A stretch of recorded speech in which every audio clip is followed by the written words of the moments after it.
concedo a palavra ao Dr. Celso Sanches Vilardi, que fará sustentação oral pelo denunciado Jair Messias Bolsonaro. Dr. Vilardi tem a palavra pelo prazo regimental. Excelentíssimo senhor presidente, ministro Cristiano Zanin, da primeira turma do Supremo Tribunal Federal, eu inicio a minha sustentação dizendo que o presidente Jair Bolsonaro foi o presidente mais investigado da história do país. Uma investigação que perdurou por anos, que começa com o objetivo de investigar uma live de 4 de agosto de 2021, em que se autoriza a quebra de uma nuvem do seu ajudante de ordens, Coronel Cid, que hoje é delator, que perdura por meses essa investigação da quebra, com vários objetos diferentes. Num primeiro momento, verificava-se a live, numa investigação determinada pelo TSE. No segundo momento, investigava-se o cartão corporativo, os gastos do presidente e da então primeira-dama. Depois investigou-se até uma questão de emendas, para se chegar numa questão de vacinas. Portanto, não havia um objeto específico.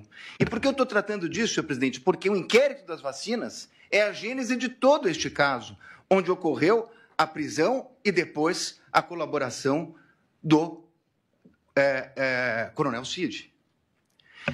E o que se achou, senhor presidente, depois de tudo isso? Que foram determinadas buscas e apreensões, foi feita a quebra de nuvens, o presidente foi investigado, buscas e apreensões. O que se achou com o presidente? Absolutamente nada. E com todo o respeito e com toda a vênia, ilustre Procurador-Geral da República, eu contesto essa questão do documento achado no do Partido Liberal. Há, inclusive, do meu colega Paulo Bueno, uma ata notarial de que ele enviou para o presidente da República aquele documento. Então, esse documento não foi achado. Com o presidente não se achou absolutamente nada.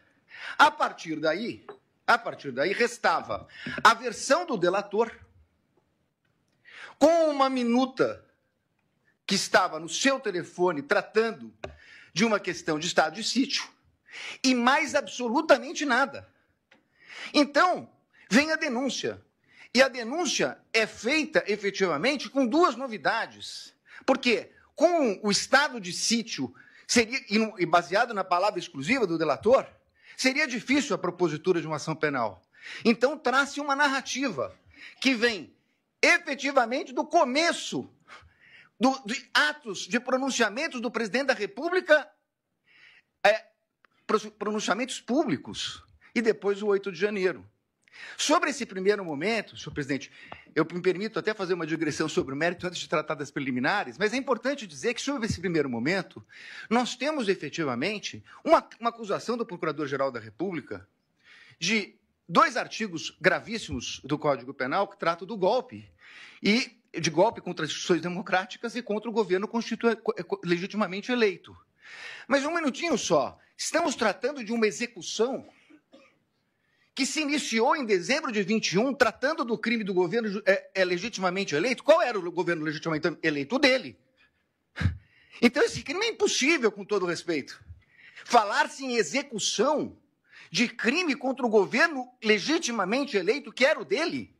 O governo legitimamente eleito veio no final do ano de 22, com as eleições.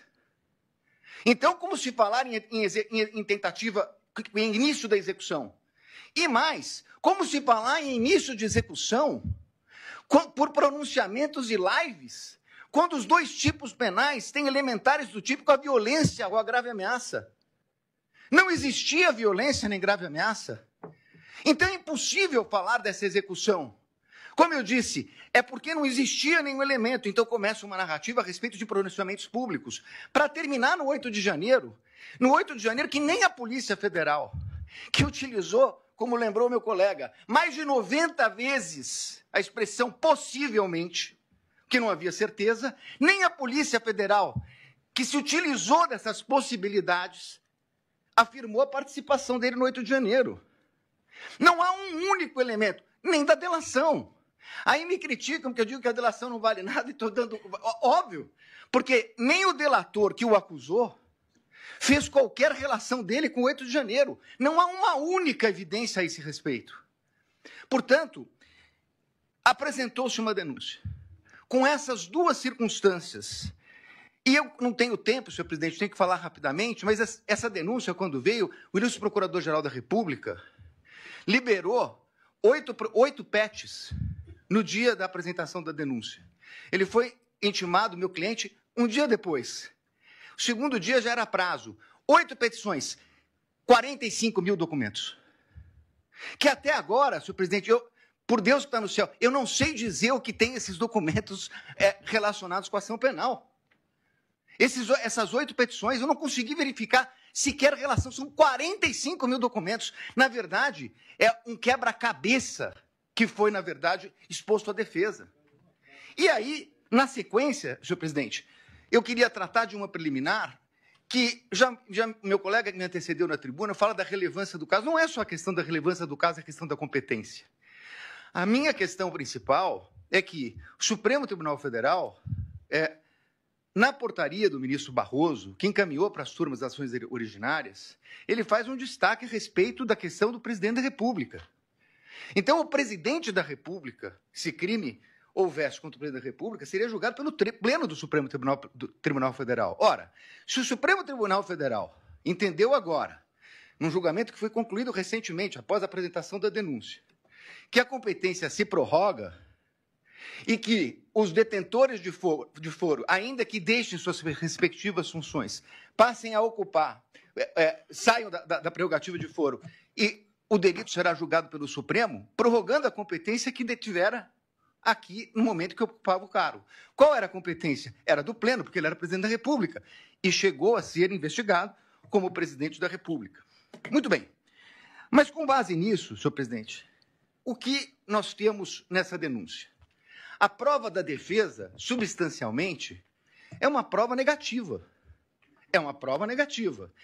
Não fez, não participou, não aderiu, não autorizou. É uma prova negativa. Então, seria muito importante, e eu reconheço, ministro Alexandre de Moraes, Vossa Excelência despachou comigo no Salão Branco, e é verdade o que Vossa Excelência coloca, que todos os elementos da denúncia, citados na denúncia e no relatório da Polícia Federal, estão nos autos. A conversa de Mauro Cid, citada na denúncia, está realmente nos autos. Nós tivemos acesso quando é escrito por escrito, quando é por áudio, por áudio. O que não está na denúncia é a completude da mídia. Como disse o meu colega que me antecedeu. Então, senhores ministros, a pergunta é o seguinte: se eu não tenho a mídia completa, nesse momento de preliminares, não seria o caso de a defesa poder suscitar, se fosse o caso, a cadeia de custódia da prova? Mas eu não tenho a completude, eu não tenho os telefones, eu não tenho as mídias. Há uma discussão muito grande a respeito desse plano punhal verde e amarelo. Há uma reunião. Seria absolutamente imprescindível verificar as demais mensagens que foram passadas naquele dia. As outras mensagens que foram passadas pelo WhatsApp. Os outros documentos que estão na mídia. É essa a reclamação da defesa. O que nós temos, e temos tudo que a denúncia citou e tudo que o relatório da Polícia Federal citou, mas esse é o recorte da acusação. Com todo respeito, a defesa tem direito a fazer o seu próprio recorte. E isso poderia impactar. Eu sei, ministro Flávio Dino, Vossa Excelência já falou aqui em outras sessões de julgamento que eu assisti, que falou hoje, nós não vamos fazer Vossas Excelências não farão um julgamento aprofundado da denúncia. É óbvio, nós estamos falando aqui de um standard mínimo, de uma verificação de possibilidade do recebimento da prova. Mas é evidente que se houvesse uma mensagem comprovando que não há nenhuma relação com o punhal verde e amarelo, teria muita importância para esse momento. Porque nós estamos falando de um recebimento de uma denúncia gravíssima, por fatos gravíssimos, que o presidente da República não tem nenhuma relação com o punhal verde e amarelo, Operação Luneta, com Copa 22 e assim por diante. Então, a verificação das trocas de mensagem, a partir do momento que Correios dizem que falaram com o Comando Militar, que pediram audiência no Planalto, na Alvorada, que tiveram lá, o que disseram? Isso não consta. É essa a importância de verificar toda a questão. Me encaminhando para o final, senhor presidente, eu gostaria de tratar a questão da delação premiada. E aqui eu queria tratar de duas questões, porque inclusive estão sendo confundidas. Aliás, tudo que fala a defesa na imprensa sai de uma forma um pouco distorcida. O que foi questionado pela defesa, ministro Zanin, é o fato de que o delator rompeu com o acordo quando vazou a delação. E saiu na revista Veja. Diz ele que foi um desabafo. É estranha essa expressão, desabafo, porque no desabafo ele diz que não tinha voluntariedade. Isso não é um desabafo. Na versão dele atual, isso teria sido uma mentira. Mas vai lá. Falou com o primo, com o irmão, com o cunhado. Senhor presidente, a lei não autoriza o delator, o contrato de colaboração, não autoriza o delator a falar nem com o irmão, nem com o cunhado, nem com a mãe. Não autoriza. Ele, inclusive, estava proibido até de ter contato com o pai, se salvo engano mesmo, a partir de um determinado momento, que era investigado. Se ele falou com o cunhado, e se isso foi vazado, essa é uma responsabilidade dele. Dir-se-á, mas essa é uma questão formal. É verdade, uma questão formal. Só que mais adiante vem uma questão de que a Polícia Federal diz que ele mentiu, omitiu e se contradisse. E aí, senhores ministros, essa é a minha maior crítica, a questão da delação. Por quê? O Supremo Tribunal Federal, num voto de grande detalhamento do ministro Dias Toffoli, diz o seguinte: delação é um meio de prova. O delator conta uma história, as autoridades buscarão as provas de corroboração e só assim ela poderá ser utilizada. O que aconteceu nesse caso? Ele falou, segundo a Polícia Federal, ele mentiu, omitiu e se contradisse. E então há uma audiência para que ele tivesse oportunidade de se corrigir. Mas aí, com todo respeito, há uma inversão. Porque, na verdade, não é o Estado que foi buscar as palavras de corroboração dele.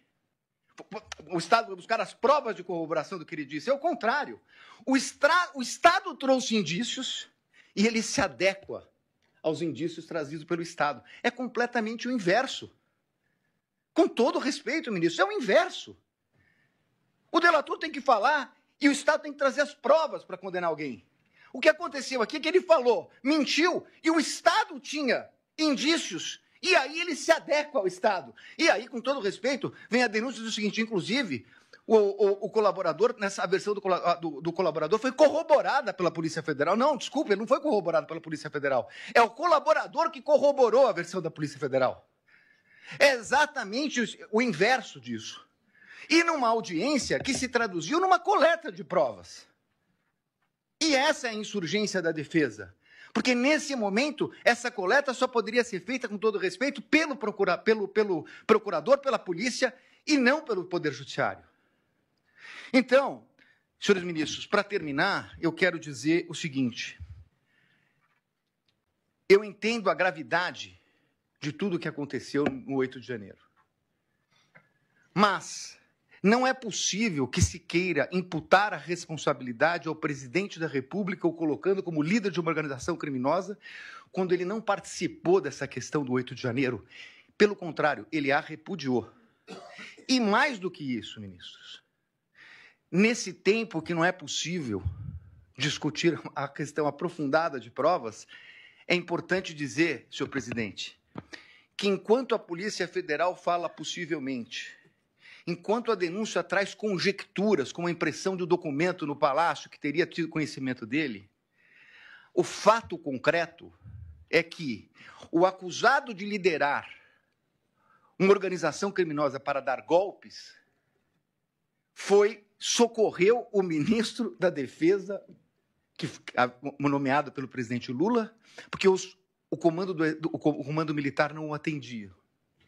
Foi o presidente que determinou a transição. Foi o presidente que determinou que eles atendessem o ministro da Defesa que assumiu em 1º de janeiro. Portanto, encerrando, ministro, não é possível que se queira dizer que é compatível com uma tentativa de golpe, com o uso do comando militar, quando o presidente da República autoriza a transmissão do poderio limitar no começo de dezembro. no começo de dezembro, antes da data do dia 15, antes da data do dia 11.